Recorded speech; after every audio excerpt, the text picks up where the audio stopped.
Assalamualaikum warahmatullahi wabarakatuh. Di sini saya Ahmad Yusuf ingin menjelaskan mengenai jaringan saraf tiruan dengan NIM 181910201043. Jaringan saraf tiruan atau yang dalam bahasa Inggris disebut dengan Artificial Neural Network adalah sebuah jaringan dari sekelompok unit pemroses kecil yang dimodelkan berdasarkan sistem saraf manusia. Unit pemroses kecil tersebut disebut dengan node. Node-node tersebut terhubung sehingga membentuk suatu jaringan node.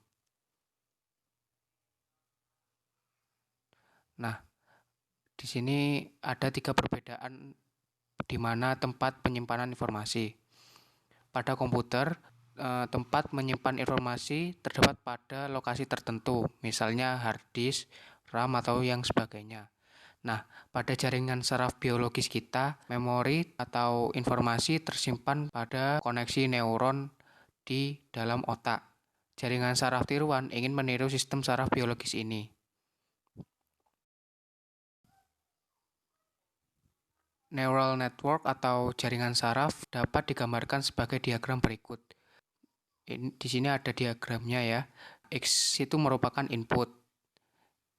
Nah, lalu W merupakan pengali, di mana W akan menentukan efek dari input tersebut. Nah, B di sini sebagai storage dan lingkaran di sini sebagai node dan Y adalah output. Dalam persamaan matematis, neural network dapat dinyatakan dalam persamaan berikut. Y sama dengan ini adalah activation function atau fungsi aktivasi yang tergantung dari sistem yang akan dibuat. Ini adalah part of artificial neural network atau jaringan saraf tiruan. Nah, di sini ada 3 bagian.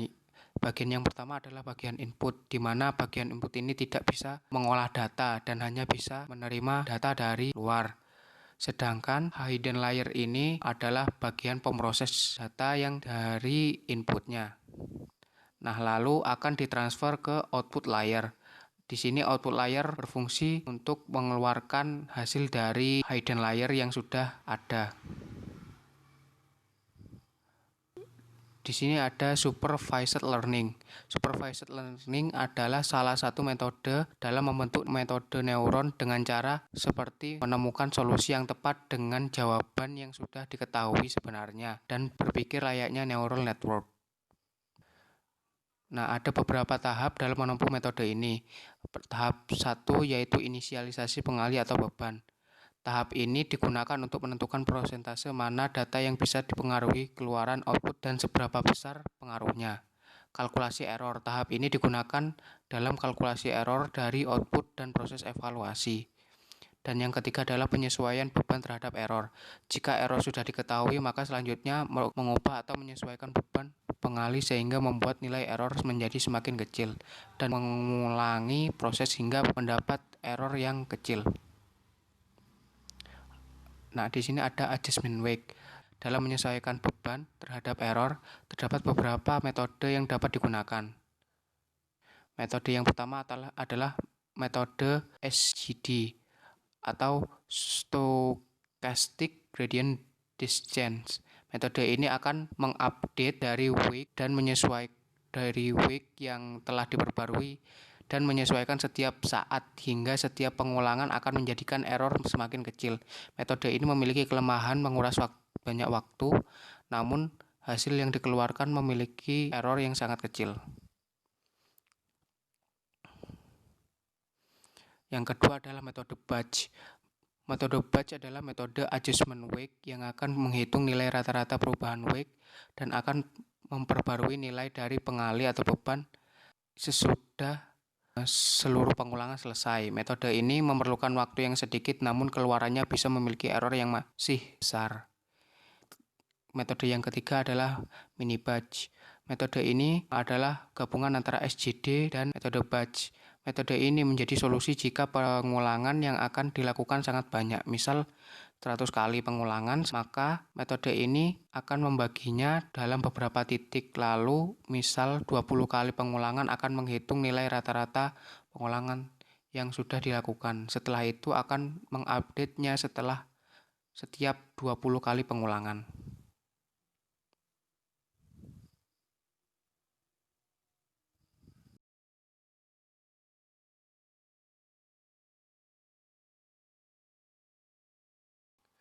Ya, pada bagian kedua ini kita akan menggunakan MATLAB Toolbox untuk menjalankan supervised learning.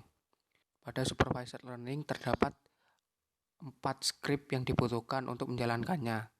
Yang pertama adalah script sigmoid, yang kedua adalah SGD method script, yang ketiga adalah training script, dan yang keempat adalah testing script. Sigmoid di sini berfungsi untuk menaruh fungsi aktivasi, yaitu Y sama dengan sigmoid X, dengan Y atau sigmoid adalah 1/1 plus EXP minus X. Di sini digunakan rumus ini karena ini menunjukkan fungsi aktivasi pada MATLAB. Yang kedua adalah SGD method script. Di sini berfungsi untuk mengupdate dari wake dan mengkalkulasinya. Di sini N adalah jumlah baris dari inputnya. Di sini dilakukan transpose dari input, lalu correct output akan dimasukkan pada D. Lalu yang input yang sudah ditranspose akan dikalikan dengan wake menjadi weighted sum, lalu outputnya sama dengan sigmoid dari weighted sum sendiri. Nah, untuk errornya akan didapat dari correct output ini yang sudah dimasukkan dalam D ke output, dan delta itu adalah persentase dari error outputnya. Di wake ini adalah sebagai pengubah atau penambah atau pengurang jika wake yang pada pertama salah. Nah, di sini pada script training dimasukkan input sebagai berikut. Sebenarnya bisa dengan lain, tapi kita tentukan sebagai berikut ini. Lalu correct output, kita masukkan saja 1, 1, 0. Lalu wake-nya di sini didapat dari 2 kali random dari matriks 1 baris dengan 3 kolom yang dikurangi dengan 1. Nah, ini pengulangan dari pembaruan wake dan di save dengan trained network math. Jika di run, nah akan ada seperti ini. Lalu kita beralih ke testing. Nah, pada testing ini dimasukkan input lagi. Yang pertama harus dilakukan sebenarnya adalah meload trained network math ini dan memasukkan input.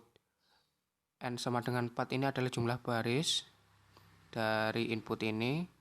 Lalu ini terdapat pengulangan untuk menghasilkan outputnya. Nah, jika di run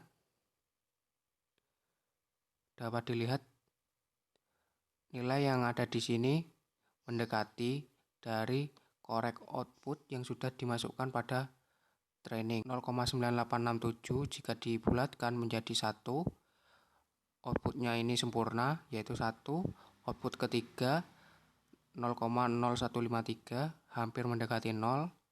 Dan output yang keempat adalah 0,9892, hampir mendekati 1. Seperti itu penjelasan dari MATLAB Toolbox ini. Semoga ilmu yang dibagikan bermanfaat. Wassalamualaikum warahmatullahi wabarakatuh.